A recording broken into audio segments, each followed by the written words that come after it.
Olá, tudo bem? Eu sou a Angélica Vieira e hoje eu vou falar um pouquinho para vocês sobre os fatores que impactam a qualidade sensorial da nossa kombucha. Olá, boa noite. Tudo bem com vocês? Estou muito feliz hoje de estar dando início a essas lives de quinta-feira, onde nós vamos poder conversar sobre kombucha, que é um assunto que nós gostamos muito. Eu espero que vocês curtam bastante, porque é uma troca muito interativa que nós vamos poder ter aqui, uma troca de conhecimentos e de experiências, e eu acredito que vai ser muito enriquecedor para todos nós. Como que vai funcionar exatamente, né? Nós vamos ter temas práticos, como já aconteceu na live anterior, que era sobre técnicas de produção de extratos, né, de saborização para kombucha. Até quem não viu, essa live ainda está salva lá no IGTV, se quiser ver depois, está bem interessante e bem completa também. E depois nós também vamos partir para alguns temas mais técnico-científicos, como é o caso desse hoje. E científico, não se assustem, tá, gente? É só porque eu vou trazer um pouco mais de novidades, atualidades do que está sendo feito de pesquisas, de tecnologias. Vou tentar trazer um pouco mais desse assunto mais atualizado, porque a gente tem muita coisa, às vezes, truncada de informação de kombucha, e isso acaba atrapalhando até o pessoal que está começando a produzir agora, certo?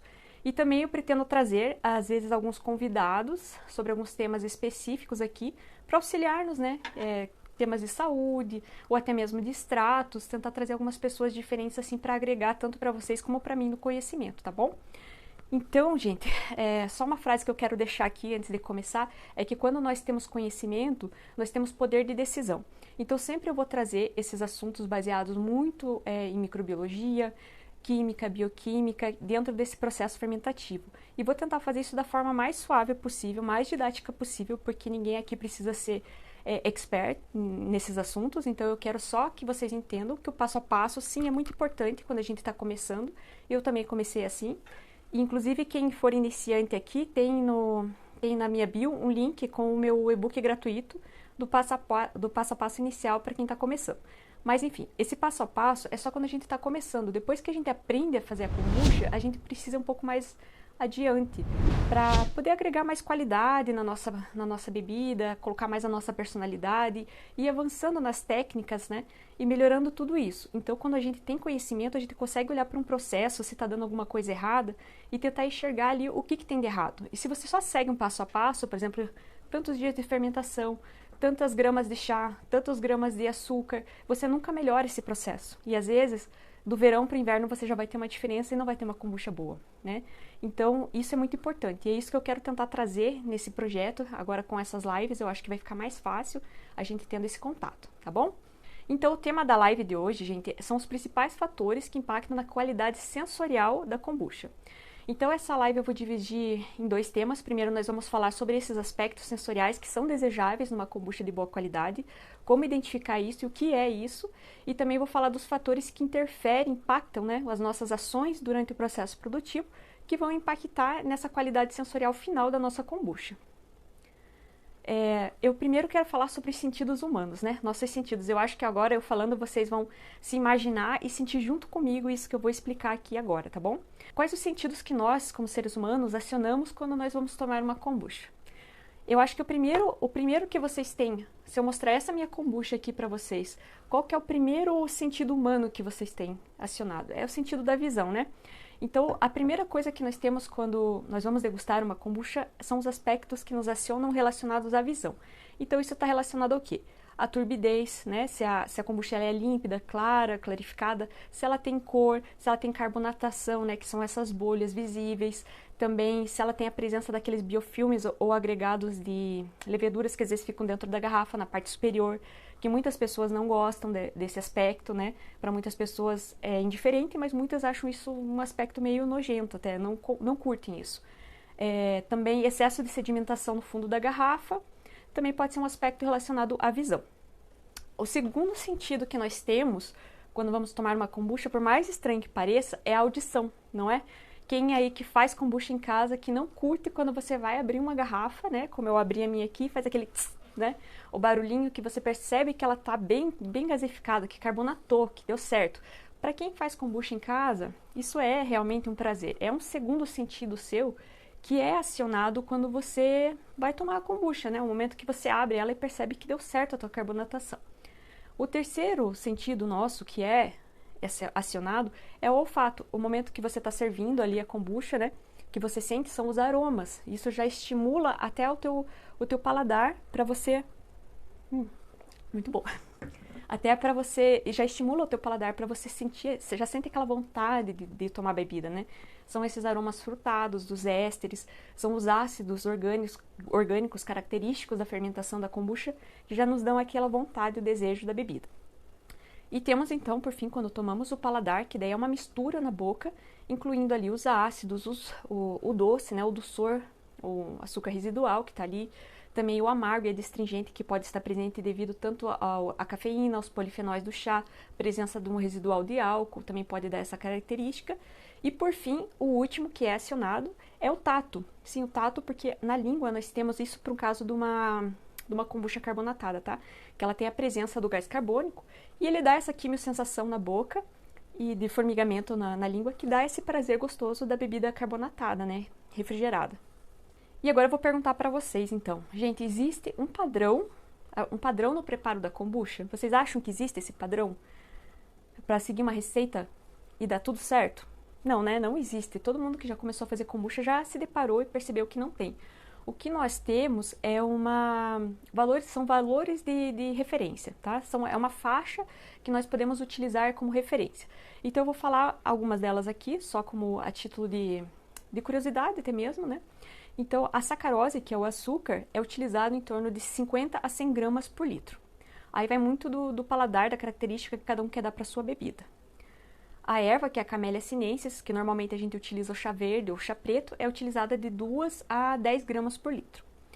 A temperatura de infusão do chá também ela tem uma certa faixa, que vai de 70 a 95. Lembrando que quanto mais quente, sempre vai ter uma extração maior e pode acarretar algumas características que eu vou falar mais à frente. O tempo da maceração, né, que é o tempo da infusão para extração, também varia bastante, sendo de 5 a 15 minutos. E o inóculo, ele pode ser tanto líquido como sólido. E aí já entra uma questão que é bastante tabu, assim, eu acho que dá bastante confusão até nesses grupos de Facebook de kombucha, porque a gente fala às vezes do starter, da Scooby, e daí existem pessoas que defendem que tem que utilizar só starter, tem pessoas que defendem que tem que utilizar a Scooby e o starter, e eu vou falar para vocês mais à frente, baseado em estudos científicos, tá, gente? Coisas que foram feitas em laboratório, controlado, com estatística, tudo certinho, quais as vantagens e desvantagens de cada um.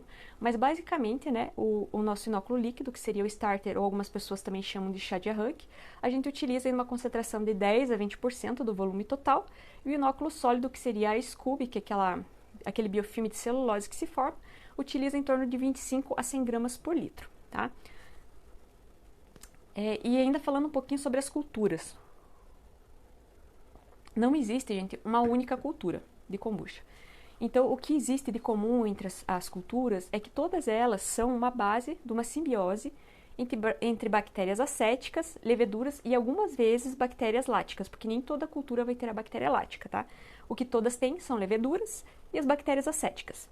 Então, o que eu quero dizer com isso é assim, se, por exemplo, você compra hoje uma cultura alemã, certo? É só um exemplo, tá, gente? Você compra uma cultura alemã, você leva para tua casa e você começa a cultivar. Dali um tempo ela já não é mais aquela mesma cultura, entendeu? Ela já está brincando um pouquinho abrasileirada. Mas, na verdade, assim, sempre ela vai sofrer essas alterações em relação aos ingredientes que você está utilizando, a tua própria manipulação, a umidade, a temperatura, tudo isso vai influenciar e vão sofrer alterações. Algumas culturas ali dentro isoladas vão predominar sobre outras. Então isso é totalmente normal você perceber uma alteração ao longo da tua cultura. O que importa, na verdade, não é ela não alterar, é sim ela continuar sendo gostosa, né? Produzindo uma kombucha boa. Isso é o importante. Então, gente, não se preocupem tanto com isso, tá? Porque essas modificações genéticas, elas acontecem ao longo do tempo, conforme você vai fazendo sucessivas inoculações, que inoculações, na verdade, são assim, quando você pega o starter, a Scooby, e coloca, né, no teu chá adoçado, você está fazendo uma inoculação de uma cultura. E sempre você vai tirando desse teu lote e você tira para fazer o próximo. Então, são sucessivas inoculações que você faz. E na microbiologia sempre acontece isso. Os micro-organismos evoluem, sofrem mutações genéticas. Agora, com essa questão do coronavírus, está bem evidente, né? A gente ouve falar muito em mutações genéticas, né? Mas isso é uma coisa muito comum na microbiologia. Então, isso acontece mesmo, tá? E não tem nada de errado com isso, desde que a tua cultura esteja produzindo uma kombucha de qualidade. Agora eu vou começar a abordar, então, essas questões da percepção sensorial que eu falei, eu vou abordar uma a uma, explicando o que elas impactam assim, na sensação da qualidade da kombucha, tá bom? E depois nós abordaremos o que dentro do teu processo pode impactar na qualidade da kombucha. Meio complicado, mas eu vou falando um a um, vai ser bem tranquilo, tá, gente? Então, o primeiro que nós falamos, que é o primeiro impacto que nós temos na degustação da kombucha, é o visual. Então, nós podemos ter kombuchas límpidas e kombuchas turvas. Não tem um certo ou um errado aqui. Isso é uma questão de percepção de cada um como consumidor, seja consumidor da sua própria kombucha ou uma kombucha comercial. A turbidez está relacionada ao estado coloidal da bebida, que é nada mais do que você ter ali micro-organismos, macromoléculas, agregados de proteínas, de polifenóis, até fibrilas, que são as formadoras da biocelulose, que ficam ali e acabam dando esse aspecto turvo, né, de turbidez para a bebida. A cor também é outro aspecto bem importante, falando agora basicamente da kombucha pura, tá, gente? Sem falar de saborização, porque daí a gente já entra com mais um monte de substâncias e daí já complica um pouquinho, mas vamos falar da kombucha pura. A cor dela, ela vem basicamente, né, dos polifenóis extraídos do chá. E assim, eu acho que todo mundo aqui já deve ter percebido, me digam até se vocês já perceberam isso na cultura de vocês, quando vocês preparam o mosto, né, o chá adoçado, ele tem uma cor mais escura. Aí, a partir do momento que você inocula e vão passando os dias, até o dia que você vai fazer a tua colheita, normalmente ele tá mais claro, né? Ele vai clarificando, vai ficando num tom, assim, mais para um amarelo bem clarinho, né? Ele vai ficando mais clarinho. Não acontece isso com vocês também? Então, alguns estudos, tem algumas teorias, na verdade, de alguns estudos. Um que eu li que eu achei bem interessante é que pode ocorrer durante a fermentação a despolimerização desses polifenóis em compostos menores, que seriam os derivados desses polifenóis. Então, por isso que pode ocorrer uma clarificação, né? uma redução da cor, na verdade, não é uma clarificação, é uma redução da tonalidade da cor durante a fermentação. E outra teoria também fala sobre essa alteração de cor devido à acidificação, porque existem alguns componentes que mudam conforme o pH. Quem já fez, por exemplo, aquele fada azul, né, já percebeu que o chá é azul, por exemplo, quando você coloca, elas já ficam lilás, porque ele é um indicador de pH. E também temos, dentro do aspecto visual, a carbonatação, que ela também pode ser feita por um processo natural, que acredito que é o que todo mundo aqui faz, e a maioria das kombucharias também fazem esse processo natural, que é da segunda fermentação, feita no estado em anaerobiose, ou seja, sem a presença de oxigênio, para que as levaduras consumam ali o oxigênio e produzam o gás carbônico e o etanol, que é o álcool também. E também outra coisa bem importante, que eu acho que é uma coisa que todo mundo me pergunta aqui, é aquela questão, como eu falei no início, daquela formação também, que é dentro da questão visual da kombucha, de formação de pequenas películas, né, que o pessoal às vezes fala que é levedura, mas normalmente é como se fosse uma mini scooby que começa a se formar, uma pequena nata dentro da garrafa. Isso daí ocorre, gente, pela quantidade de oxigênio que está incorporado ali quando você fecha essa garrafa para fazer a tua segunda fermentação. Então, tem algumas pessoas que têm o hábito de oxigenar, né, agitar essa F1 antes de envasar, achando que isso vai aumentar a quantidade de gás formado. Só que não, gente, uma coisa não tem nada a ver com a outra. O que vai acontecer se você incorporar ar, né, dissolver oxigênio nessa F1, é que ela vai ficar cheia de oxigênio e esse oxigênio ali dentro vai ser consumido, dentro da garrafa fechada, né, vai ser consumido pelas bactérias acéticas até que ele acabe. E essas bactérias acéticas vão produzir biocelulose. Então, uma forma de você reduzir a formação dessas mini scoobies dentro da tua garrafa é, primeiro, não agite, não faça essa manipulação tão agitada. E tem pessoas que ficam passando de um lado para o outro justamente para aerar a F1. Não faça isso. Simplesmente manipule ela com cuidado, faça a tua saborização com cuidado para não incorporar tanto oxigênio. E se você faz em garrafa PET, melhor ainda, porque daí quando você colocar, você deve apertar a garrafa para que saia todo o ar que está ali e você tampa. Assim você reduz muito o oxigênio e se tiver alguma formação, vai ser bem pequena. Isso eu garanto para vocês, porque às vezes eu ainda faço em garrafa PET, faço em garrafa vidro também, e não tenho tido problemas com esse tipo de formação. Então, garanto para vocês que vai reduzir bastante. Podem fazer e me contem se deu certo, tá bom? Também pode ocorrer, gente, aquele excesso de sedimentação no fundo da garrafa. Eu não vejo isso tanto como um problema, assim, visual. Porque, na verdade, sempre vai ter, porque é um pouco de levedura e dependendo do que você saborizar, quando você refrigerar, você reduz a solubilidade desses compostos que estão ali dissolvidos. Então, muitos deles acabam precipitando, indo para o fundo. Isso é até bom, porque é um processo que a gente chama de maturação, que clarifica essa bebida. Eu pode observar que se você deixa uma kombucha na geladeira por alguns dias, ela acaba ficando mais límpida. E é por esse processo de maturação. Então isso é um processo bem interessante, quando você quer deixar a tua kombucha com um aspecto mais límpido, é você deixar ela alguns dias na geladeira, de pé, sempre de pé, tá, gente? Para que vá se realmente ocorra essa sedimentação de alguns compostos ali e de leveduras também, tá bom? E o segundo fator que nós falamos, quer dizer, o terceiro, porque o segundo era a audição, mas ele não entra aqui, porque basicamente é só aquela questão da saída do gás, né, que nos dá aquele prazer para quem produz, principalmente. Mas para um consumidor, a segunda questão é o odor. E o odor, ele é característico, vem dos compostos que se originam tanto da matéria-prima, do chá, né, geralmente a gente usa o chá verde, tem algumas pessoas que utilizam o chá preto, eu já fiz com ele, fica muito gostoso, inclusive ele dá uma carbonatação boa, ele produz bastante biocelulose, para quem tem interesse de usar biocelulose para outras coisas, outras receitas, é interessante. Mas também os compostos os metabólitos voláteis, né, que são produzidos durante essa fermentação, que são os ésteres, principalmente, que dão aqueles aromas frutados, bem deliciosos, que às vezes a gente nem sabe de onde que veio, né? Tem um aroma que lembra lá pera, por exemplo, e você nem sabe porque você não colocou pera ali. Mas é uma combinação que às vezes ocorre de reações químicas ali, que gera esses ésteres que lembram, né, esses odores. Assim ocorre também com algumas outras bebidas fermentadas. E também os ácidos orgânicos, que são a característica principal da kombucha, são ali, dão aquele aroma que a gente já conhece, tão característico da kombucha, né? E o cheiro ele é comumente descrito como um odor que lembra muito cidra. A presença do aroma de chá, realmente, ele desaparece quase completamente, né? Não sei se vocês concordam, mas eu nunca sinto o cheiro do chá, mesmo na minha kombucha. É mais o cheiro, assim, frutado, ácido, cítrico mesmo, né? Avinagrado. Não tão avinagrado, mas que lembra um pouco a cidra mesmo. E também vamos falar do dulçor. A questão do dulçor é o residual de açúcar que vai estar presente na tua bebida após ser fermentada, tá? Então é uma quantidade de açúcar que vai estar ali ainda presente que não foi consumida pelos micro-organismos durante a fermentação.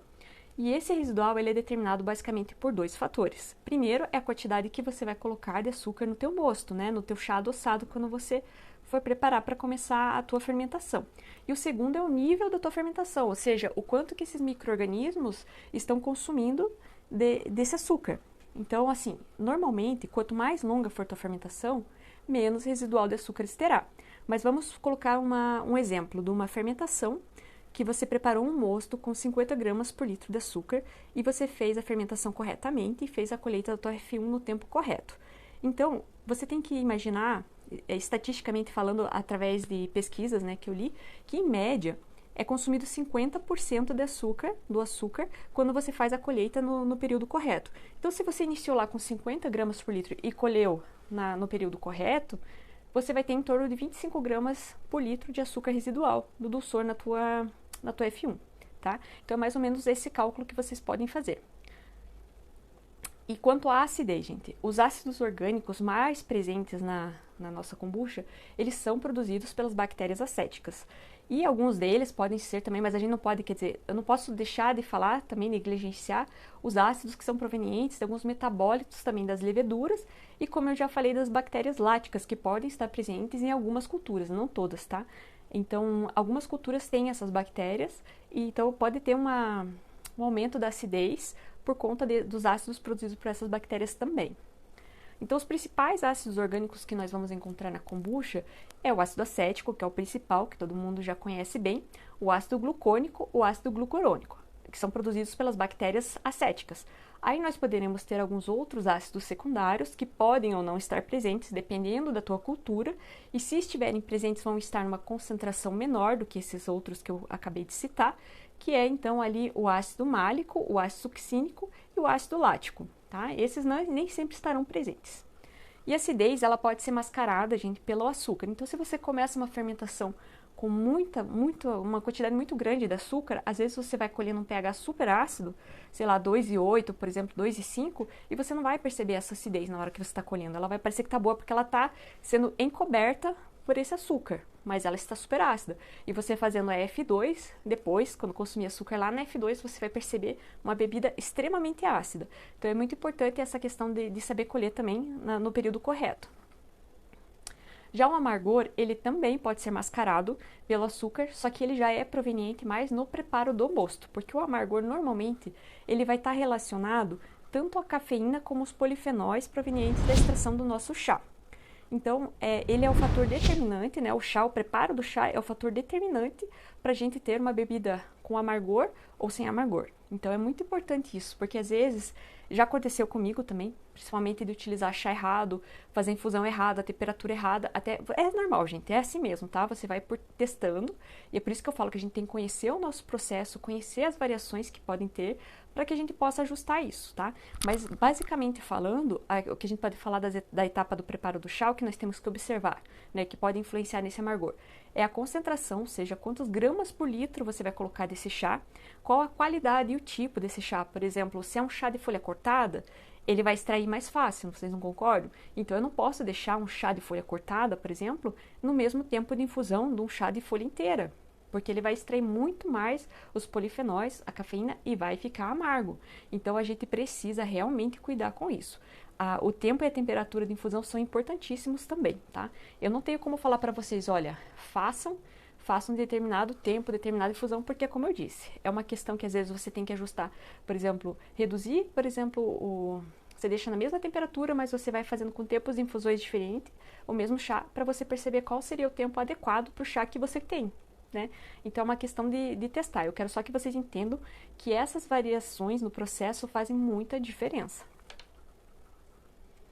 E outra coisa relacionada ao sabor, mas seria mais dentro da questão da F2, que seria após a carbonatação, mas ainda falando de uma kombucha pura, carbonatada, nós temos que entender que o limite do sabor do etanol, ele normalmente é percebido entre 1 a 2%. O que isso significa? Que se ele estiver nessa concentração até 2%, muitas vezes nós não conseguiremos perceber com o odor dele, não perceberemos o odor de álcool, mas porém poderá ser percebido o sabor, mas não o sabor de álcool exatamente. Pode ser que a gente sinta um amargo ou uma astringência na bebida. E quando ele está abaixo de 1%, normalmente a gente não tem essa percepção sensorial. Tá? Então, é bem importante saber isso, porque quando a gente faz a kombucha em casa, a gente não tem muito como controlar essa questão do álcool. Mas para quem produz industrialmente, né, que tem kombucharias mesmo, isso daí é um fator bem importante. Então, tem o desenvolvimento das receitas, a estabilização da bebida, que é tudo muito importante para que não se ultrapasse, né, o 0,5% de álcool, que é o que diz a PIC da kombucha. E a percepção oral da bebida carbonatada tá exatamente eu até vou ler na minha colinha aqui, porque é um pouco complexo, mas ele a característica das bebidas carbonatadas está relacionada à irritação, sensação de formigamento no nervo trigêmeo. E o nervo trigêmeo é o quinto nervo craniano e possui 3 divisões bem definidas: o ramo oftálmico, o ramo maxilar, o ramo mandibular. Os ramos oftálmico e maxilar contêm apenas fibras sensitivas, enquanto o ramo mandibular possui tanto fibras sensitivas quanto motoras. Então, vocês vejam como é complexo, né, de entender toda essa parte sensorial que uma bebida pode trazer pra gente. São acionados tantos órgãos do nosso corpo e a gente nem percebe isso, né? E a carbonatação, ela também pode trazer uma outra característica para a nossa bebida, que é o aumento da acidez. Sim, por quê? Quando nós temos o dióxido de carbono, que é o gás carbônico, em água, ele reage e forma o ácido carbônico. Esse ácido ele é um ácido fraco, mas ele traz sim um caráter ácido à bebida. Um modo de eu explicar isso mais fácil é a percepção entre, por exemplo, uma água mineral comum e uma água mineral com gás. Vocês concordam que a água mineral com gás, ela tem essa acidez maior, né? A gente percebe uma acidez maior quando toma uma água com gás. E é justamente por causa da presença, da formação desse ácido carbônico que, né, é a reação do gás com a água. E a carbonatação também é interessante porque ela aumenta a sensação do frio e vice-versa também. Então, por isso que quando nós tomamos uma bebida carbonatada, nós temos essa sensação de refrescância. E é por isso que elas se chamam de refrigerantes. Então, é bem interessante, né? A gente não para pensar, às vezes, de onde que vem o nome das coisas, né? E, às vezes, é uma questão tão simples, né? Como o refrigerante, por exemplo, por ele ter essa característica da carbonatação que gera essa sensação de refrescância. E agora, gente, nós vamos entrar nos fatores que impactam na qualidade da kombucha. Então, vamos iniciar com o mosto, né? O mosto, ele é aquele preparo que nós fazemos do chá com açúcar. É muito simples. É simples, mas tem muitas nuances que podem alterar completamente o resultado final. Então, a primeira coisa que eu acho muito importante que vocês saibam, que muitas pessoas negligenciam, é a qualidade da água. Existem algumas regiões aqui no Brasil que tem água dura. Eu não sei se vocês sabem o que é uma água dura, mas água dura é aquela água que é muito rica em minerais e orgânicos, por exemplo, como principalmente cálcio e magnésio. Tá? Esse é o principal fator. Inclusive, a água mineral também é uma água que tem uma quantidade elevada de minerais, principalmente de cálcio e magnésio. Então, dependendo da água mineral, se tiver uma concentração muito grande, ela pode até ser considerada como água dura, tá? Então, gente, por que eu tô falando isso? Porque existe uma teoria, eu estava lendo num artigo que eu achei bem interessante, que eles falavam que a pectina, que é presente na estrutura da parede celular das folhas da Camellia sinensis, elas têm uma habilidade de se ligar com os íons de cálcio, que estão presentes em águas duras, águas que têm concentrações elevadas de cálcio. E quando elas se ligam, essas pectinas com os íons de cálcio, elas modificam toda a estrutura e acabam dificultando a extração dos compostos dessa erva. Então acaba retendo ali dentro muitos compostos importantes fenólicos e até a cafeína não extrai tanto o sabor, tanto a cor e tanto a questão, né, funcional da própria erva, né, do chá verde, que tem tantos antioxidantes. Eu não posso falar para vocês se é realmente de fato, isso é uma especulação de um artigo que eu achei bem interessante e eu quis trazer para vocês, porque eu nunca fiz com água mineral, para ter o teste para ver se realmente dá diferença, tá? Eu utilizo água de um purificador, então eu não sei dizer para vocês, porque eu nunca testei para fazer com água mineral, então não sei se quem faz com água mineral aí tem alguma experiência para contar, mas basicamente eu quis trazer porque eu achei interessante, tá? E outro fator que daí seria bem importante para quem vai utilizar a água da torneira, como é o meu caso mesmo, que eu utilizo a água que vem pela torneira, é você sempre lembrar que o cloro que está presente ali na água, ele é um antimicrobiano. Então, se você utilizar essa água da torneira direto, você pode ter problemas na tua fermentação. Ele pode ter uma inibição ou até impedir essa fermentação, se tiver numa concentração muito alta, tá? Então, o que você pode fazer para utilizar a água da torneira sem ter problemas na tua fermentação? Ou você utiliza um filtro com carvão ativado, e tem que ser filtro de carvão ativado, porque ele sim remove o cloro, tá? Ou um purificador, que nem no meu caso, que ele tem o filtro de carvão ativado, né, dentro do purificador também. Ou você, então, pode ferver essa água com a panela aberta por uns 10 minutos no fogo baixo, para que boa parte desse cloro evapore. Aí você não vai ter problemas com essa água, tá bom? Então, basicamente, deixa eu ver se tem mais alguma coisa da água aqui. Basicamente, da água é isso, gente, tá? Então, porque às vezes a água é muito negligenciada e isso faz muita diferença no teu produto final. Então, só prestar atenção nesse quesito. O segundo quesito para o mosto seria o nosso açúcar. E alguns estudos relataram que a utilização de 70 gramas por litro ou mais, ela vai acelerar, vai aumentar a cinética dessa fermentação, então ela vai se edificar mais rápido, vai ter uma redução de pH mais rápido. Então, é como se ela ficasse pronta antes.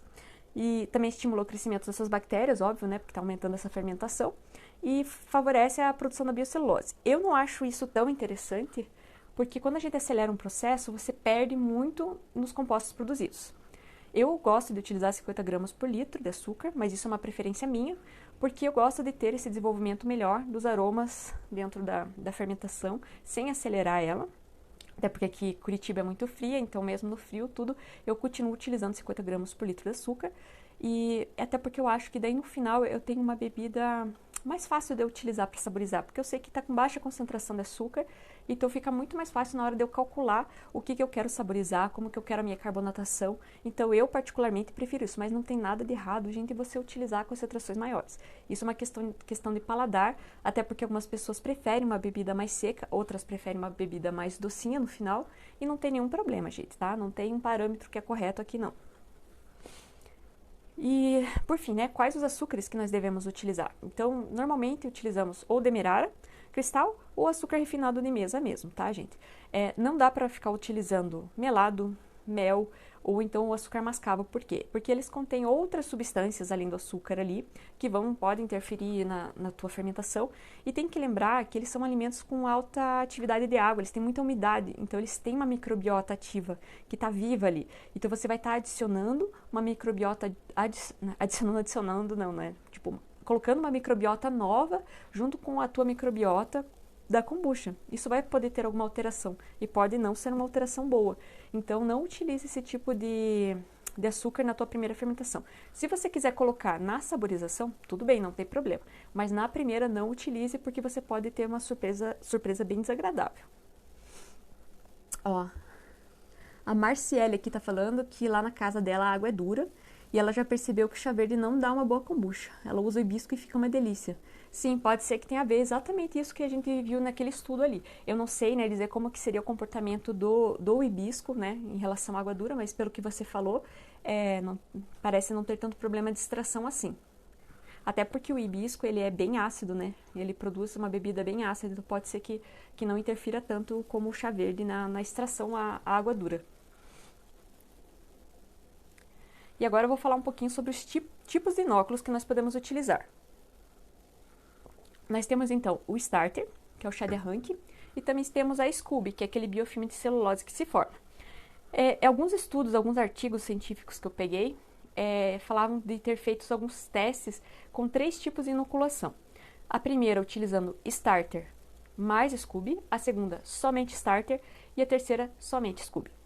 Todos esses estudos relataram a mesma coisa, gente, que todos eles chegaram aonde deveria chegar, ou seja, produziram kombucha, tá? Produziram uma kombucha acidificada com características da bebida. No entanto, utilizar só Scooby pareceu não ser tão interessante por alguns fatores. Primeiro, porque ela não acidifica tanto o meio inicialmente, então ele fica com pH acima de 4, pode ficar com pH acima de 4,5, o que pode facilitar a contaminação da sua fermentação. E segundo, porque na Scooby, como ela fica na superfície, ela favorece, ela está mais agregada ali de bactérias aeróbias, né?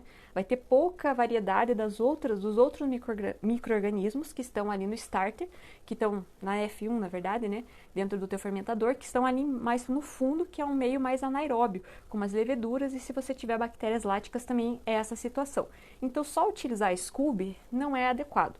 Agora, você utilizar só o starter? Pode. Pode utilizar só Start Scooby? Pode, não tem problema, gente. Muitas pessoas batem na tecla que tem que utilizar Scooby, mas se for olhar esses artigos científicos que foram feitos dentro de laboratórios controlados, utilizando parâmetros estatísticos, eles demonstraram que ambas são efetivas, tá? E a gente tem que lembrar que no Starter nós temos uma concentração maior de todos os micro-organismos, de todos os gêneros e espécies que estão presentes na nossa cultura.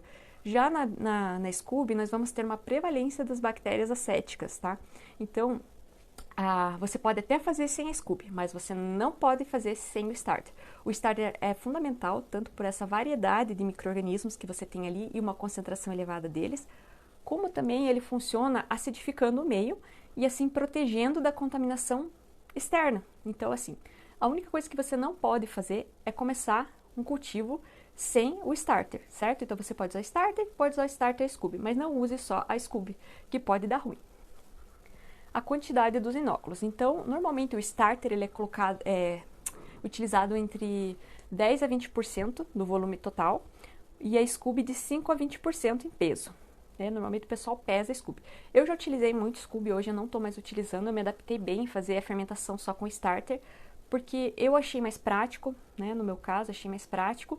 E também eu gostei mais do sabor, eu achei que ficou menos ácido, assim, eu consegui controlar mais a acidez, na verdade. Porque no início eu tive muito problema com... Oi, Ju, tudo bom? Eu tive muito problema com acidez no início, era muito avinagrada a minha bebida. Então, eu consegui acertar bem dessa forma, mas não tem problema nenhum. De vez em quando, na telha eu coloco lá a Scooby também, ela tá bonita, eu coloco. Eu acho que não dá pra gente ficar pirando com essas coisas não, tá?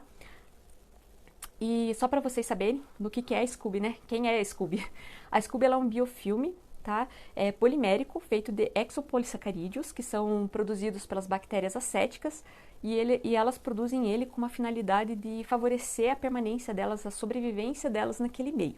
Ele tem algumas funcionalidades, né? A primeira, que a gente sempre observa, é quando nasce uma Scooby nova, ela é sempre na superfície, certo?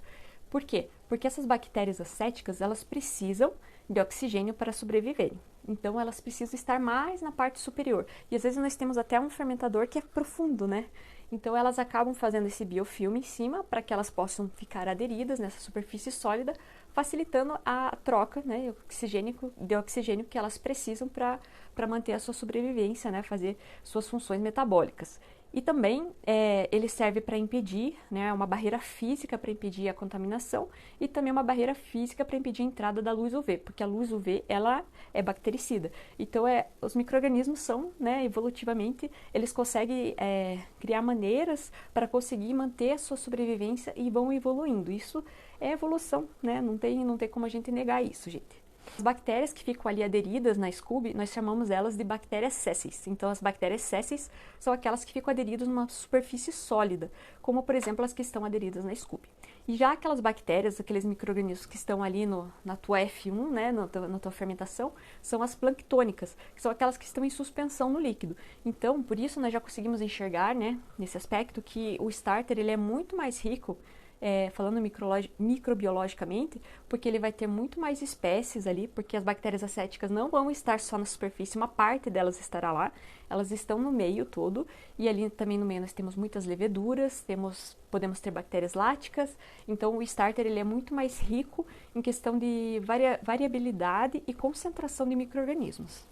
A temperatura, gente, para quem estava falando da questão do frio, já percebeu como o frio ele acaba retardando realmente a nossa fermentação. Porque a temperatura é, com certeza, o fator que mais afeta a cinética, e cinética é a velocidade da tua fermentação. Então, por isso que você acidificando, né, colocando a SCOBY como... eu já não me lembro mais o nome, mas que comentou ali colocando o SCOBY, sim, vai acelerar porque você já vai estar iniciando com pH mais ácido a tua fermentação, então sim, vai acelerar esse processo, além que você vai estar agregando mais micro-organismos também para essa fermentação. E, gente, por último, mas não menos importante, eu quero falar para vocês da questão da geometria do fermentador, porque ela também pode impactar bastante no teu período, na tua cinética de fermentação. Então, vamos lá, vou explicar para vocês.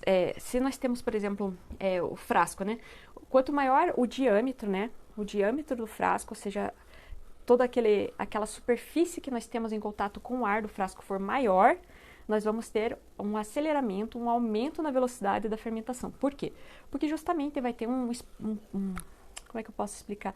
Uma superfície mesmo, uma superfície específica que é maior com trocas com oxigênio. Então, pense, as bactérias acéticas vão ali e vão começar a fermentar e vão se acumular ali e isso vai acidificar mais rápido o meio.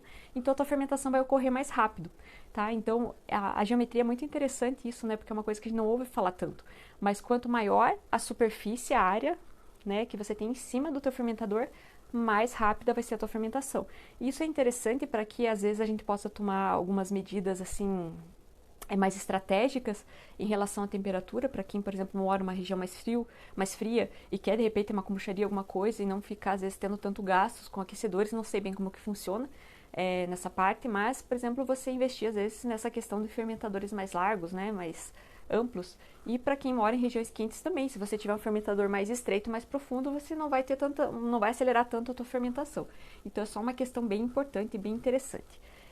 A Caroline está perguntando se a SCOBY tem validade. Olha, eu não sei te dizer exatamente se ela tem validade para que sentido. Você quer saber para fermentar ou, no caso, para consumir ela ou utilizar para algum cosmético? Quando eu fizer a extração, quanto tempo posso deixar fora para a F2 sem saborização? Você tem que colocar na geladeira, porque se ela ficar fora, ela vai continuar fermentando. Por mais que você tire a SCOBY, lembra, ela vai estar ali em processo vivo. Então você tem que colocar na geladeira para que ela... Porque na geladeira, assim, gente, não é que para a fermentação, mas é que você deixa ela no estado de letargia, vamos dizer assim, né? Fica tão baixo o metabolismo que é quase como se tivesse parado a fermentação. Vai muito devagar essa cinética. Então, às vezes acontece, por exemplo, fica no ponto de colher, eu não tenho tempo para parar e saborizar, eu pego, tampo, isso é muito importante, tá? Você tem que tirar daí aquele pano ou papel que está em cima e você tem que pôr uma tampa mesmo, vedando, porque na geladeira você tem um fator de risco de contaminação muito alto. Então, você tem que tampar, não vai explodir, gente, não vai gerar gás, explodir dentro, não pode ficar bem tranquilo. Então, você tampa e deixa na geladeira até a hora que você possa parar para fazer a tua saborização tranquilamente, tá? Só não deixa fora, porque senão ela vai passar do ponto com certeza. Então, gente, recapitulando, resumindo, porque a gente está quase terminando aqui, os principais fatores que vão influenciar a nossa fermentação é a água, a qualidade da água, como eu já falei, a dureza e o cloro parecem ser os principais fatores que podem interferir na nossa fermentação. A forma de preparo do mosto, que então vai ser o chá que você vai utilizar, o tipo, como que você vai fazer a tua infusão, o tempo de infusão, a temperatura de infusão, a quantidade do açúcar que você vai utilizar também, pode ter essa influência na tua bebida final. a quantidade de inóculo, tá? Lembrando, só uma coisa que eu esqueci de comentar lá, que se você vai utilizar, por exemplo, eu estou utilizando agora 10% de start, só que eu utilizo o pHmetro e eu tenho percebido, eu vou despejando até que eu alcance o pH que eu quero, que é em torno de 4,2 e tem dado em torno de 10% ao próximo disso, tá? Porque eu prefiro fazer esse controle por pH. Quem tem pHmetro eu acho mais interessante fazer isso do que colocar um volume determinado, tá? Você colocar o starter até atingir o pH que você quer começar a fermentação. Eu gosto de começar lá por 4,3, 4,2, mas tem dado em torno de 10%. Quem vai utilizar a Scooby tem que lembrar que a Scooby está encharcada da tua F1 e a F1 está ácida, certo? Então, porque se você deixar a Scooby secar, ela vai virar quase basicamente um papel de seda, é muito fino. Então, todo aquele volume dela ali, você tem que lembrar que em peso, aquilo é a tua F1. Se nós considerarmos aí a densidade da água que é 1, você pode trocar um grama por 1 ml, por exemplo. Então, se você pega uma Scooby que está com 100 gramas, ela vai ter mais ou menos 100 ml de starter, né? Então, você tem que fazer essa consideração, porque senão você coloca a quantidade de starter mais a Scooby e depois você não entende por que tá tão ácida, tá ficando tão avinagrada a tua bebida. E às vezes é um excesso da Scooby. Então tem que cuidar muito com esse volume da Scooby quem utiliza os dois, para não ter problema de ficar vinagrada. Isso é uma coisa de percepção que você tem que ir fazendo os testes na tua cultura, tá? Alguma dica para controle de pH sem pHmetro? Sim, Fábio. Tem ali na aba do IGTV, você vai lá na aba do IGTV do meu Instagram, depois, tem uma aula só explicando como toda essa questão de teor de ácidos e de pH, e inclusive eu desenvolvi um teste que vocês podem fazer em casa, só com vinagre de maçã, água e açúcar e chá verde, para você conseguir treinar o teu paladar para todas as nuances de teor, mais ou menos, de ácidos e de pH, para você saber como identificar pelo teu paladar quando tá bom. Lógico que isso é um pouco empírico, né? Porque algumas pessoas gostam um pouco mais ácidas, outras um pouco menos ácidas, mas daí ali tem uma tabela que eu coloquei na tabela, cada copinho que você vai provando ali, mais ou menos, eu coloquei o pH que é pra estar conforme a diluição que você fez. Então você vai treinar o teu pH. E daí você decide qual pH que fica melhor pra você, não tem problema. Mas é só pra você conseguir treinar o teu paladar. Se você não tem o pHmetro, essa é a melhor coisa que você pode fazer. Faz lá o teste. Já tiveram algumas pessoas que fizeram, gostaram bastante e deu certo. Então dá uma olhadinha. Se tiver alguma dúvida, me manda no direct que eu te ajudo. Não tem problema. Então, gente, além disso, né, eu falei da quantidade do inóculo. Outra coisa também dentro da nossa recapitulação do que falamos é a temperatura da fermentação, que quanto mais próxima de 30 graus, mais rápida vai ser essa fermentação. Então, sempre lembrar disso, né? Então, se você mora numa região quente, procura colocar um pouco menos do teu inóculo para não começar tão ácida, porque se você começa uma fermentação muito ácida, você não vai ter aquele período todo desenvolvendo aqueles aromas mais característicos. Então, eu acho bem importante você cuidar com isso, tá? Para não ter esses problemas durante a tua fermentação. E também a questão da superfície interfacial específica, que é nada mais, nada menos do que a área do teu fermentador, né? Que quanto maior a área, mais rápida vai ser a tua fermentação. E do ponto de vista do consumidor final, seja você o consumidor final, tua família, ou mesmo se você faz para vender a kombucha, né? Quais as características que um consumidor espera de uma kombucha boa, né? O que você espera como consumidor? Então, o que mais avaliaram com alguns grupos de pessoas que foi feito uma pesquisa, né, sensorial em relação ao que elas esperam da bebida, e eu achei bem interessante alguns pontos aqui, vou passar para vocês, é o aspecto visual atrativo, né, porque a gente já começa a comer com os olhos, tudo é assim, né, tanto a bebida como os alimentos, a gente já começa a ter esse prazer, a vontade de comer visualmente, né, a gente olha e sente a vontade de comer, às vezes você olha uma coisa meio estranha, você não quer nem provar, você nem sabe se é gostoso ou não, mas já não dá vontade. Então o visual sim impacta muito pro pessoal, principalmente que vai vender. Eu acho que é bem importante tomar muito cuidado com essa questão, porque as pessoas compram com os olhos primeiro, né? A primeira coisa que a pessoa vai visualizar e vai querer ou não, vai ser isso.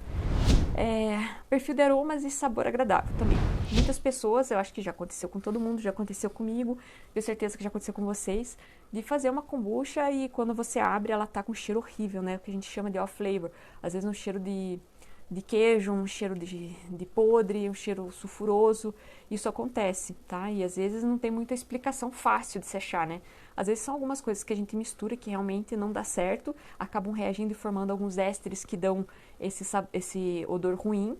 Às vezes as misturas que nós fazemos formam ésteres que dão odores muito agradáveis e diferentes, como eu já falei, às vezes você fala, nossa, mas tá com cheiro, né? Parece pêssego, mas eu não pus pêssego, né? É essa formação, essa reação química que pode acontecer e gerar esses ésteres que lembram outros aromas, né? Outras coisas que você não colocou ali. Então isso também é muito importante e é a questão do sabor agradável. E o que é um sabor agradável de kombucha para vocês?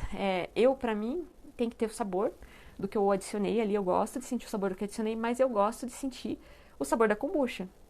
Se coloca uma saborização muito forte que cobre aquele sabor característico da kombucha, eu acho que para mim, né, no meu gosto, eu já não acho tão legal.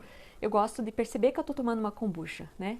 Então isso é bem importante também vocês saberem, principalmente aqueles que querem comercializar, né? Começar a comercializar. É bem importante você perceber esses gostos da tua clientela mesmo, né? O que agrada mais, né? Elas gostam mais de uma kombucha mais límpida, uma kombucha mais turva, encorpada, né? Se gosta de uma kombucha com mais concentração de sabor ou uma kombucha que lembra mais kombucha, tudo isso você tem que ir percebendo.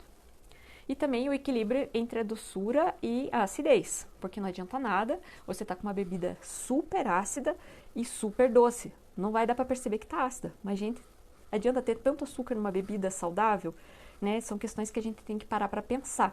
Então, é bem importante você saber equilibrar isso na tua bebida. É como eu falei, eu gosto de ter uma fermentação, a primeira fermentação com pouco açúcar, porque daí eu posso trabalhar bem na minha saborização, se eu quero utilizar uma fruta que tem uma concentração elevada de frutose, ou se que nem esse aqui, né, que eu utilizei um xarope de guaraná que é super doce, ele ficou docinho, muito menos doce do que um refrigerante de guaraná, e muito mais saboroso também. Mas a gente tem que sempre pensar nessas coisas, sabe? Quando você começa a pensar na produção de um sabor, desenvolvendo um sabor, você tem que sempre lembrar disso, né? Então, eu vou colocar um caldo de cana para saborizar. Então, você não pode começar com uma fermentação já com uma concentração alta de açúcar. Primeiro, porque você vai ter uma kombucha explosiva no final, né? E muito doce. Porque quanto mais açúcar você tiver ali, a tua formação de gás carbônico vai ser mais rápida também. E de álcool também. Lembre-se disso. Então, é importante sempre lembrar disso, tá? Outra coisa que o pessoal falou bastante que era importante é a preservação das potenciais propriedades benéficas da kombucha. Então, o que seria isso? Seriam tanto a parte, como que eles falam?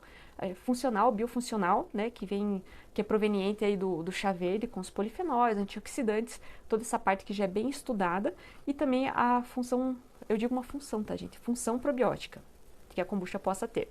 Por que eu não falo uma ação probiótica, né? Mas sim uma função.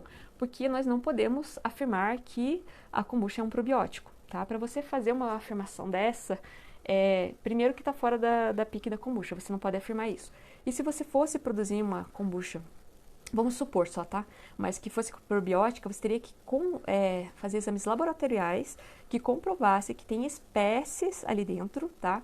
Que são probióticas, consideradas por lei probióticas e que estão numa concentração suficiente para serem probióticas e que elas não virão morrer ali dentro antes de serem consumidas e que elas vão conseguir passar pelo nosso estômago sem morrerem, para sim você poder afirmar que elas são probióticas. Então, é bem mais complicado, bem mais complexo. Então, eu prefiro falar que ele pode ter uma função probiótica. É diferente, tá? Que mais, gente? A estabilidade do produto também foi destacada por essas pessoas como uma questão importante e realmente, né? Tipo, quem que gosta, por exemplo, de comprar uma kombucha, já é uma coisa cara, né? Uma kombucha normalmente não é uma coisa barata e você chega em casa e você deixa gelar, você vai abrir tudo certinho e essa kombucha acaba virando um vulcão, né? Não, então ela não está estabilizada. Então isso também foi relatado como um fator importante por consumidores que a kombucha seja assim estabilizada. E por fim, gente, é isso que eu tinha para falar para vocês dessa questão dos fatores. Deixa eu ver se tem alguma pergunta aqui. Vou responder um pouco as perguntas de vocês, tá? Qual sabor que não tem erro? Gente, olha, para quem tá, se você estiver começando, todo mundo começa com o suco de uva integral, tá? Esse normalmente não tem erro. Mas lá no meu feed, se você der uma olhadinha, tem algumas receitas que eu coloquei lá que são bem fáceis de executar, tá? Então começa assim com umas coisas mais simples, se você é iniciante, e também lá no meu e-book, que tá lá no link na minha bio também, eu ensino a fazer algumas saborizações bem iniciantes, bem básicas, assim na garrafa mesmo, e depois você pode ir avançando, tá? Que mais? Suco integral, sim, você pode utilizar suco integral, suco integral de uva, suco integral de maçã, tangerina, sim, você pode utilizar esses sucos também, tá? Só normalmente esses sucos, eles deixam a kombucha um pouco mais turva, tá? Mas isso é uma coisa, assim, que nem sempre é um fator tão importante, depende muito do que você tá esperando da tua kombucha. Eu, particularmente, gosto de fazer umas kombuchas mais límpidas, mas para algumas pessoas isso não tem importância. Por que a F1 é mais ácida perto do Scooby do que no meio do lote? Justamente porque ali você tem uma concentração maior das bactérias acéticas, que elas ficam ali nessa região por causa do oxigênio, então acaba que elas ficam ali e produzindo os ácidos ali, e essa mistura no líquido, como não está tendo uma agitação, ela não é tão intensa. Então realmente acaba ficando alguns perfis dentro do frasco fermentador, né? Que acaba dando essa diferença. Então, por isso que acaba sendo um pouquinho mais ácido ali próximo da Scooby. Se eu saborizar com suco, qual o percentual de suco coloco? 50 ou 30? Olha, é muito. Se você colocar essa quantidade, vai ficar muito forte o sabor do suco. Eu normalmente, vamos supor, suco de uva integral, eu coloco entre 10 a 20%, não mais que isso. Primeiro porque senão você vai mascarar o sabor da tua kombucha, né? Você acaba perdendo aquela questão ali dos ácidos, né? Aquela coisa fica mais para suco de uva do que para kombucha. E também porque ela vai acabar ficando muito doce e vai carbonatar demais. Então você pode até ter uma kombucha dessas que acaba, né, vazando tudo, fica ruim de você servir, daí também não é legal, tá bom? Então eu agradeço a presença de vocês, desejo que vocês consigam fazer sim a melhor kombucha. É isso que eu desejo para vocês, porque isso mudou a minha vida, mudou a minha saúde. E é muito prazeroso, né, gente? É uma terapia poder fazer a kombucha, é muito gratificante quando você faz a tua própria kombucha e ela fica boa e as pessoas gostam e você pode até presentear as pessoas com isso. Então é muito importante, tá? Então eu agradeço a vocês, tá? Um grande beijo e um bom final de semana para vocês e até próxima quinta.